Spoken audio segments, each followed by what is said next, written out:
Hello, good morning बच्चों। आज की ऑनलाइन क्लास में आप लोगों का स्वागत है।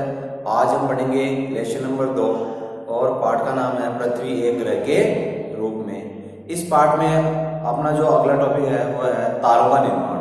वह है तारों का निर्माण।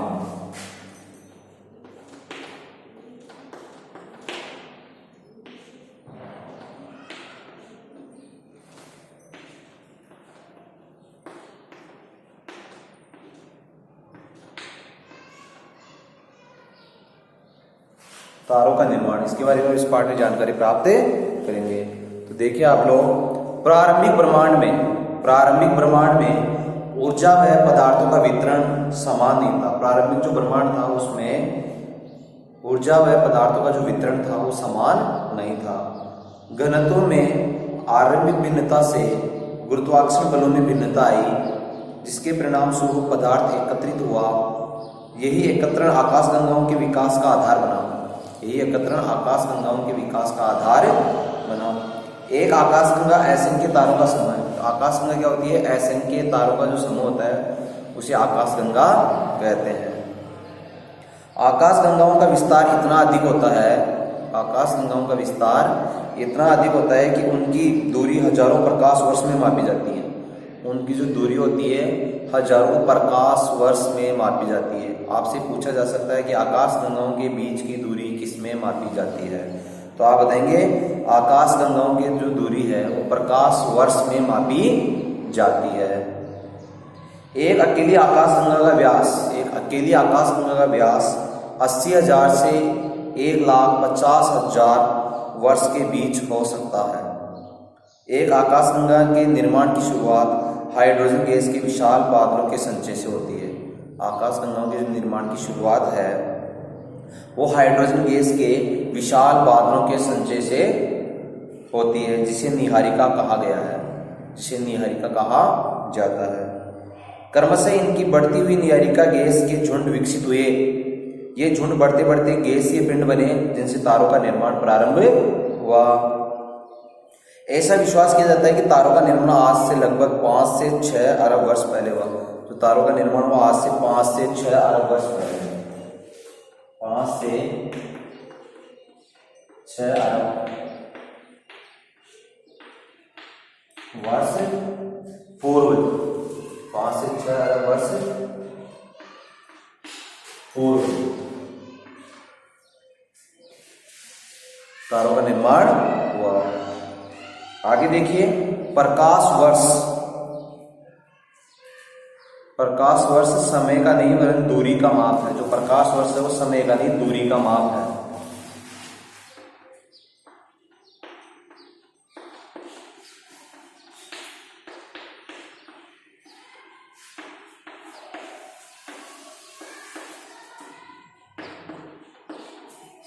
प्रकाश वर्ष दूरी का माप है।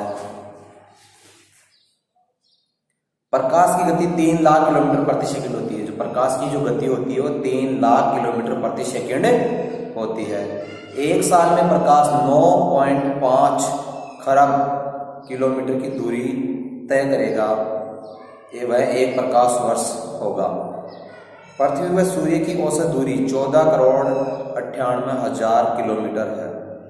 पृथ्वी व सूर्य के बीच की जो औसत दूरी है वो 14,98,000 किलोमीटर।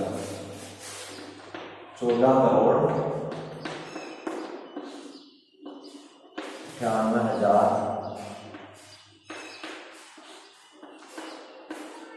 किलोमीटर है।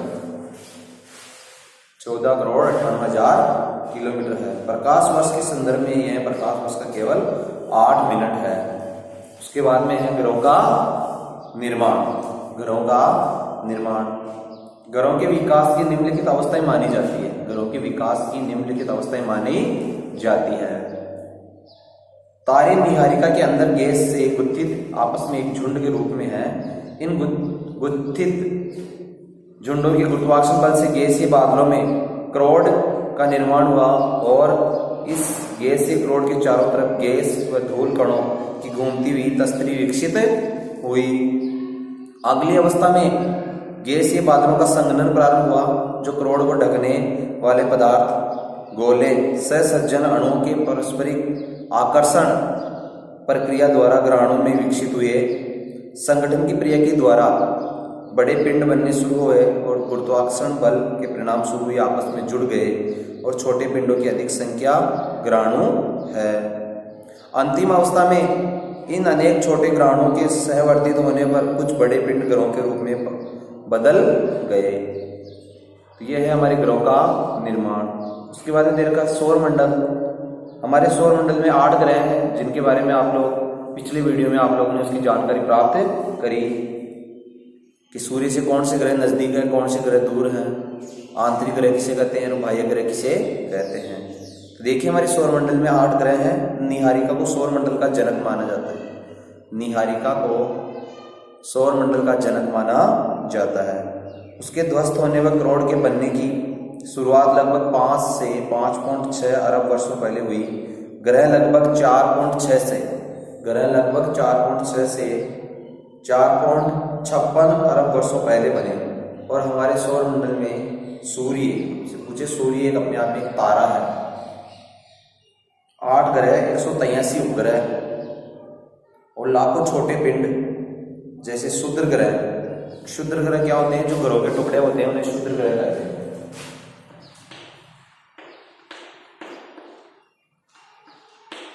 क्षुद्र ग्रह ग्रहों के टुकड़े।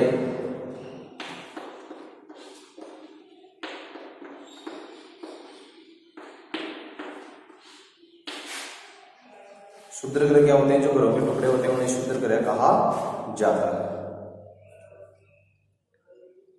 धूमकेतु एवं वृहत मात्रा में धूलीकण व गैस है। इन 8 ग्रहों में से बुध, शुक्र, पृथ्वी और मंगल, बुध, शुक्र, पृथ्वी, मंगल, इनको तो भीतरी ग्रह कहा जाता है क्योंकि ये सूर्य व शुद्ध ग्रहों की पट्टी के बीच स्थित होते हैं, सूर्य के नजदीक होते हैं। अन्य 4 ग्रह बाहरी ग्रह कहलाते हैं, बृहस्पति, शनि, अरुण, वरुण। पहले 4 ग्रह पार्थिव ग्रह भी कहते हैं। पहले वाले आपने पिछले वीडियो में पढ़ा, पहले वाले 4 ग्रहों को पार्थिव ग्रह और बाद वाले 4 ग्रहों को जोवियन ग्रह के नाम से जाना जाता है क्योंकि आकार में बड़े होते हैं, सूर्य से दूर होते हैं। और आंतरिक ग्रह आकार में छोटे होते हैं और सूर्य के नजदीक होते हैं। इनका अर्थ है कि ये ग्रह पृथ्वी की भांति सेलों पर धातु से बने हैं वह अपेक्षाकृत अधिक घनत्व वाले होते हैं। अन्य 4 ग्रह गैसों से बने हुए हैं जो आकार में विशाल होते हैं, जिन्हें जोवियन ग्रह भी कहा जाता है। जोवियन का अर्थ बृहस्पति की तरह आकार में बड़े। इनमें से अधिकतर पार्थिव ग्रहों से विशाल है और हाइड्रोजन हीलियम से बना सघन वायुमंडल है। सभी ग्रहों का निर्माण लगभग 4.6 से 4.56 अरब वर्षों पहले एक साथ हुआ था। तो ये हमारे सौर मंडल के बारे में आप लोगों ने जानकारी प्राप्त की। उसमें बाद में चंद्रमा के बारे में देखिए आप लोग। चंद्रमा पृथ्वी का एकमात्र प्राकृतिक उपग्रह है। चंद्रमा पृथ्वी का एकमात्र प्राकृतिक उपग्रह है। पृथ्वी की तरह चंद्रमा की उत्पत्ति संबंधी मत प्रस्तुत किए गए हैं। पृथ्वी की तरह चंद्रमा की भी उत्पत्ति संबंधी कई मत प्रस्तुत किए गए हैं। सन 1838 ईस्वी में सर जॉर्ज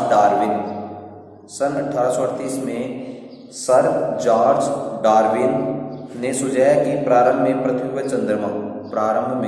व चंद्रमा तेजी से घूमते एक पिंड थे। यह पूरा पिंड डंबल, बीच से पतला और किनारों से मोटा डमरू की जैसी आकृति में परिवर्तित हुआ और फिर टूट गया। उसके अनुसार चंद्रमा का निर्माण उसी पदार्थ से हुआ जहां आज प्रशांत महासागर एक गर्त के रूप में मौजूद है। यद्यपि वर्तमान समय के वैज्ञानिक इसमें से किसी भी व्याख्या को स्वीकार नहीं करते हैं। ऐसा विश्वास किया जाता है कि पृथ्वी के उपग्रह के रूप में चंद्रमा की उत्पत्ति एक बड़े टकराव का नतीजा है। चंद्रमा की उत्पत्ति पृथ्वी के टकराव का एक बड़ा नतीजा है जिसे द बिग स्लैप कहा गया। ऐसा माना जाता है कि पृथ्वी के बनने के कुछ समय बाद ही मंगल ग्रह के 1 से 3 गुना बड़े आकार का हिस्सा टूटकर अंतरिक्ष में बिखर गया।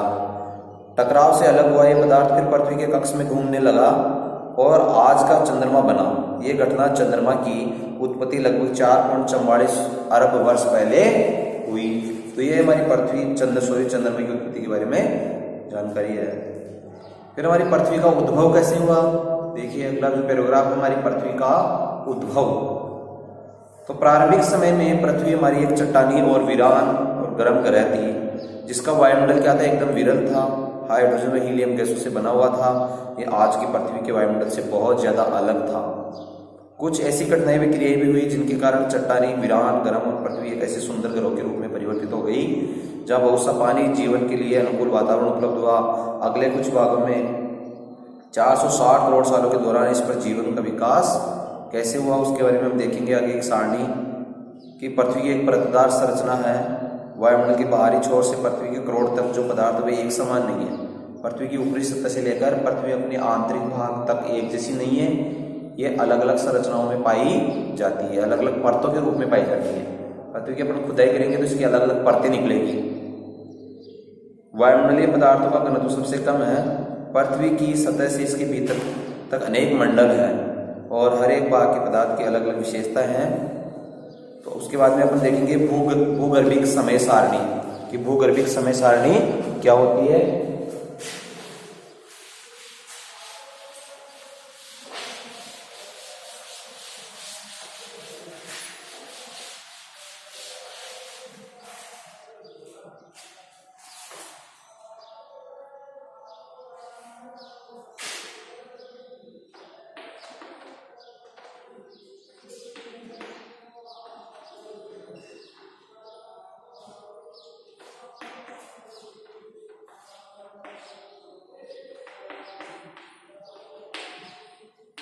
आगे हम देखेंगे भूगर्भिक समय सारणी की भूगर्भिक समय सारणी को कैसे समझा जा सकता है।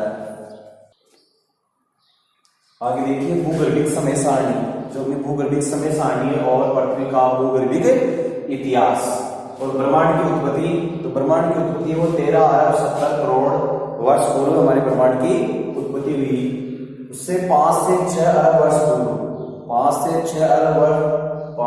6 अरब वर्ष पूर्व से 13 अरब 70 करोड़ वर्ष पूर्व तक के बीच का जो समय है वो डार्क एज रहा, एकदम अंधकार युक्त रहा। उसके बाद 4.6 अरब वर्ष पूर्व सूर्य, पृथ्वी या सौरमंडल का विकास हुआ। उसके बाद में हमारी पृथ्वी का निर्माण, हमारी पृथ्वी का जो निर्माण है उसके जो क्रमिक विकास को है उसको आगे देखेंगे। हमारी पृथ्वी का जो निर्माण है उसको कितने भागों में आगे डिवाइडेशन किया हुआ है।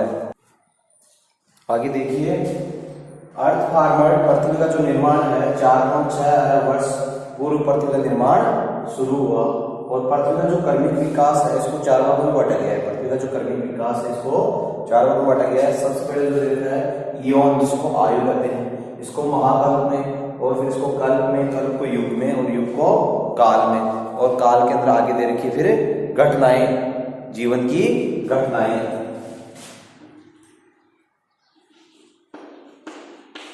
जीवन की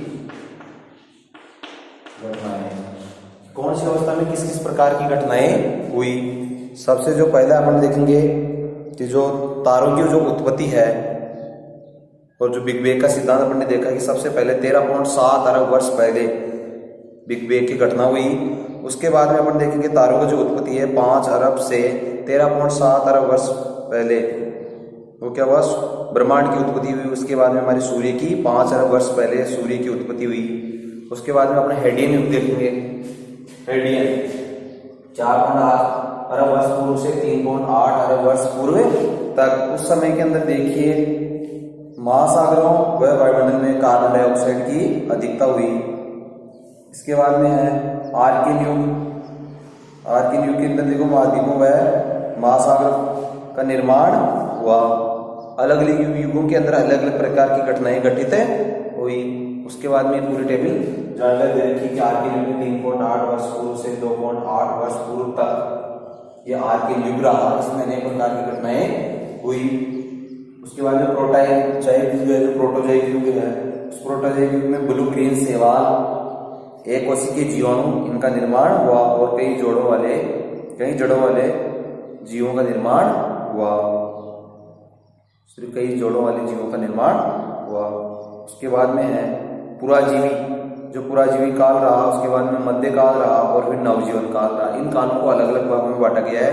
फिर चतुर्थ कल्प रहा, आधुनिक मानव का निर्माण हुआ, इससे पहले कई प्रकार की घटनाएं घटित हुई।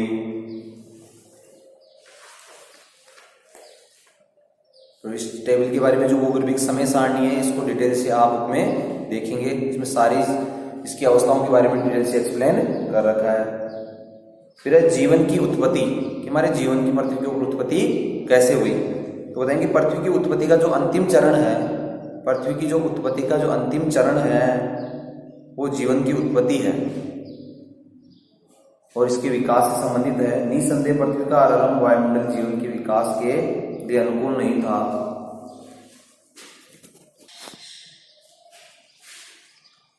तो जीवन की जो उत्पत्ति है, देखिए पृथ्वी की उत्पत्ति का अंतिम चरण जीवन की उत्पत्ति व विकास से संबंधित है।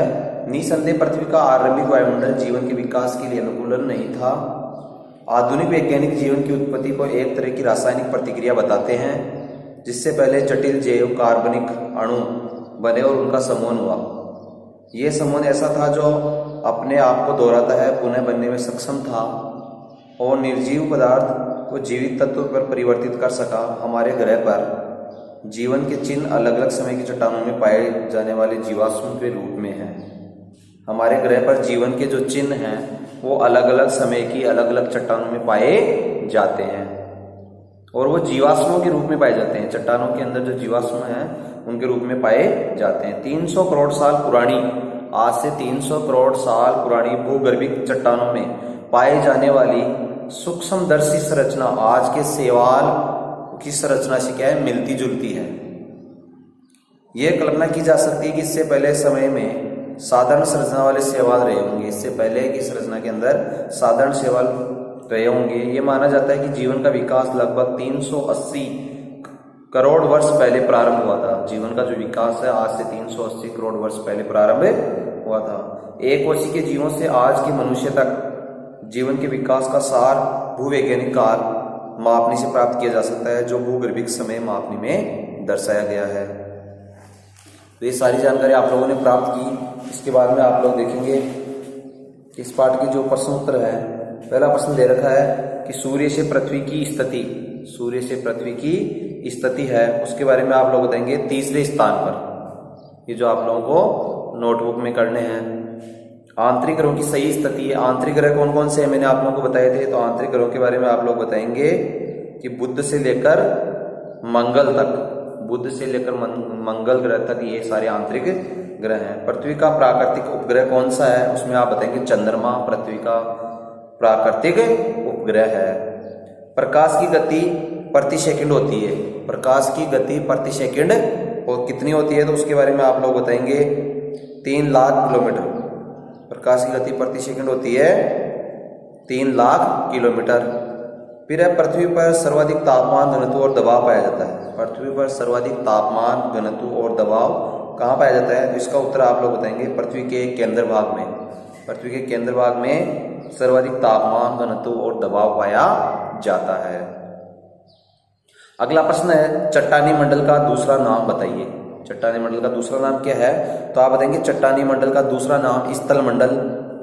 चट्टानी मंडल का दूसरा नाम स्थल मंडल है। अगला प्रश्न है ब्रह्मांड विस्तार की खोज किस खगोल वैज्ञानिक ने की। ब्रह्मांड विस्तार की खोज किस खगोल वैज्ञानिक ने की तो उसका नाम बताएंगे एडविन ने, एडविन हबल ने।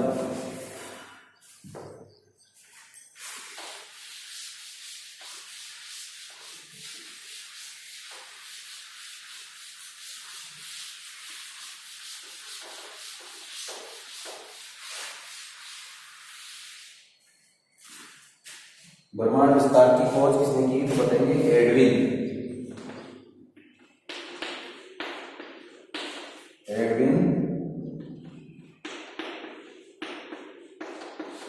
एडविन हबल ने प्रमाण दिए कि ब्रह्मांड का विस्तार हो रहा है। एडविन हबल ने बताया कि आज भी ब्रह्मांड का विस्तार लगातार जारी है। निहारिका क्या है उसके बारे में आप बताएंगे गतिशील पदार्थों के बादल को, गतिशील पदार्थों के बादल को निहारिका कहा जाता है।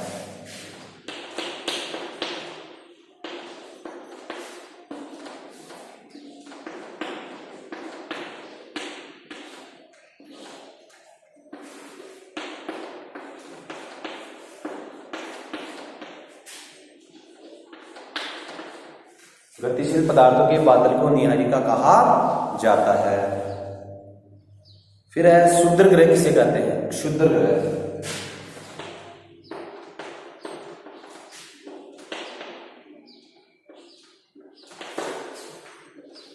क्षुद्र ग्रह किसे कहते हैं? तो आप क्षुद्र ग्रह के बारे में बताएंगे। मंगल और बृहस्पति ग्रहों के मध्य, मंगल और बृहस्पति ग्रहों के मध्य स्थित चट्टानों से निर्मित असंख्य पिंड पाए जाते हैं जिन्हें क्षुद्र ग्रह कहा जाता है। उसके बाद में दे रखा आगे बोने ग्रह क्या है? तो बताएंगे प्लूटो को बोना ग्रह कहा जाता है। ऐसा ग्रह जो सूर्य के चारों ओर परिक्रमा करता है वह अन्य ग्रहों का रास्ता काटता है, इसे बोना ग्रह कहा जाता है। इसे प्लूटो ग्रह भी से कहा जाता है। आगे आपसे पूछा जा सकता है ब्रह्मांड विस्तार परिकल्पना क्या है? ब्रह्मांड विस्तार परिकल्पना क्या है? तो उसके बारे में आप लोग बताएंगे कि ब्रह्मांड की उत्पत्ति संबंधी सर्वमान्य सिद्धांत बिग बैंग का सिद्धांत है। एडविन हब्बल ने इस बात के प्रमाण दिए कि 1929 में ब्रह्मांड का विस्तार, 1929 के अनुसार ब्रह्मांड का विस्तार हो रहा है। समय व्यतीत होने के साथ साथ आकाश गंगाएं एक दूसरे से दूर हो रही है। समय के साथ आकाश गंगाओं के बीच की दूरी भी बढ़ रही है, जिससे ब्रह्मांड विस्तारित हो रहा है। वैज्ञानिक मानते हैं कि आकाश गंगाओं के बीच की दूरी बढ़ रही है, परंतु प्रक्षेपणों से यह सिद्ध नहीं होता है कि बिग बैंग सिद्धांत के अनुसार ब्रह्मांड का विस्तार कई अवस्थाओं में हो रहा है। ये इसका उत्तर हो गया। ब्रह्मांड विस्तार परिकल्पना क्या है? इसके बाद अगला प्रश्न है खगोल विज्ञानी फ्रेड हाइले का क्या योगदान है? खगोल विज्ञानी फ्रेड हाइले का क्या योगदान है? तो इसके उत्तर में आप लोग बताएंगे ब्रह्मांड के विस्तार के संबंध में फ्रेड हाइल ने विकल्प के रूप में स्थिर अवस्था सहकल्पना के नाम से यह समझा है कि ब्रह्मांड किसी भी समय में एक ही जैसा रहा है। ब्रह्मांड किसी भी समय में एक ही जैसा रहा है। यद्यपि ब्रह्मांड विस्तार के संदर्भ में अनेक वैज्ञानिकों के प्रमाण मिलते हैं कि वैज्ञानिक समुदाय भी इस बात पर सहमत है कि ब्रह्मांड का विस्तार हो रहा है, अर्थात आकाश गंगाओं के बीच की दूरी में विस्तार हो रहा है। इसके बाद अगला प्रश्न है पार्थिव ग्रह और जोवियन ग्रह में अंतर बताइए। पार्थिव ग्रह और जोवियन ग्रह, मैंने पिछले वीडियो में आप लोगों को एक्सप्लेन करके बता रखा है कि पार्थिव ग्रह किसे कहते हैं और जोवियन ग्रह किसे कहते हैं। नोट्स में आप लोगों को इसकी डेफिनेशन उपलब्ध हो चुकी है, तो वहां से आप इसका उत्तर पढ़ेंगे कि पार्थिव ग्रह और जोवियन ग्रह क्या होते हैं, उनके डेफिनेशन इसके प्रश्न के उत्तर में आप लोगों को लिखनी है। फिर पृथ्वी की आंतरिक संरचना किन पदार्थों से मिलकर बनी है? पृथ्वी की जो आंतरिक संरचना है वो किन पदार्थों से मिलकर बनी है?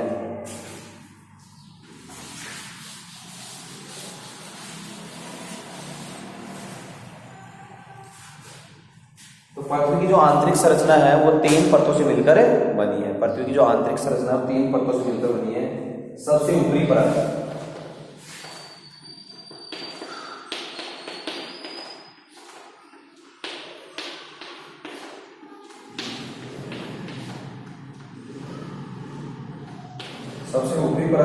मध्यम परत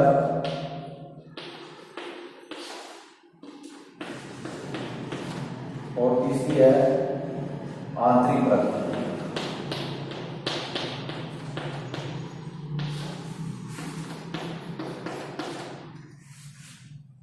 इसको कहते हैं सियाल।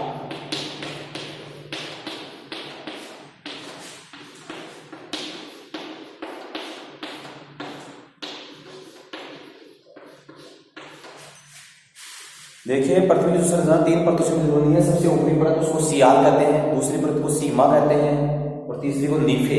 3 प्रकार की जो परतें हैं सियाल, सीमा और नीफे। तो देखिए सबसे ऊपरी परत सियाल, इसका निर्माण सिलिका, एल्युमिनियम और पोटेशियम, इसका निर्माण सिलिका, एल्युमिनियम और पोटेशियम और सोडियम से हुआ है। जो सबसे ऊपरी परत है उसका निर्माण सिलिका, एल्युमिनियम, पोटेशियम और सोडियम से हुआ है, सियाल परत का निर्माण। फिर है मध्यम परत जिसको सीमा भी कहते हैं। इस परत का निर्माण सिलिका और मैग्नीशियम, इस परत का निर्माण सिलिका व मैग्नीशियम से हुआ है। फिर आंतरिक परत जिसको नीफे कहते हैं, इसका निर्माण निकल, लोहा, सिलिका, निकल, लोहा सिलिका।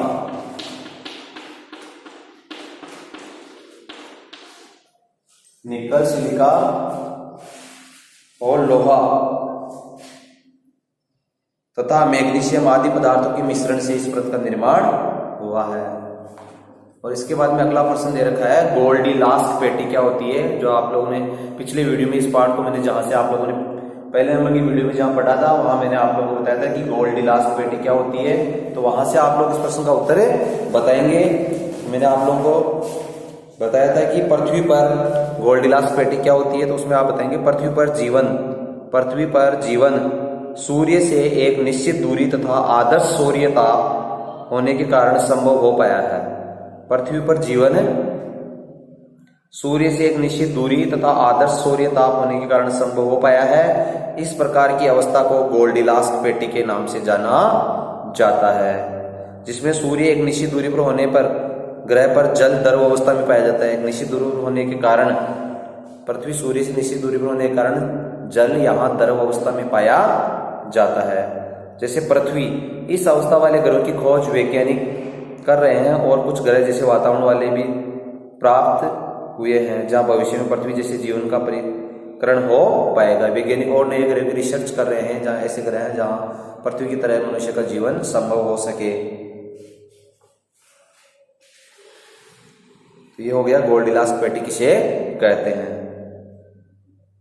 उसके बाद में अगला प्रश्न दे रखा है महाविस्फोट सिद्धांत का आलोचनात्मक विवरण कीजिए और हमारे सौर मंडल को समझाइए और भूगर्भिक समय सारणी को समझाइए। तो इन प्रश्नों के उत्तर आप लोगों को बुक में से एक्सप्लेन करना है कि महाविस्फोट सिद्धांत या बिग बैंग का जो सिद्धांत है उसके बारे में आप लोगों को एक्सप्लेन करना है। और एक सौर मंडल, हमारे सौर मंडल को समझाना आप लोगों को। इसके अंदर जो सौर मंडल के 8 ग्रह हैं उनके बारे में आप लोगों को जानकारी देनी है। और भूगर्भिक समय सारणी की जो टेबल है आप लोगों की बुक में दे रखी है।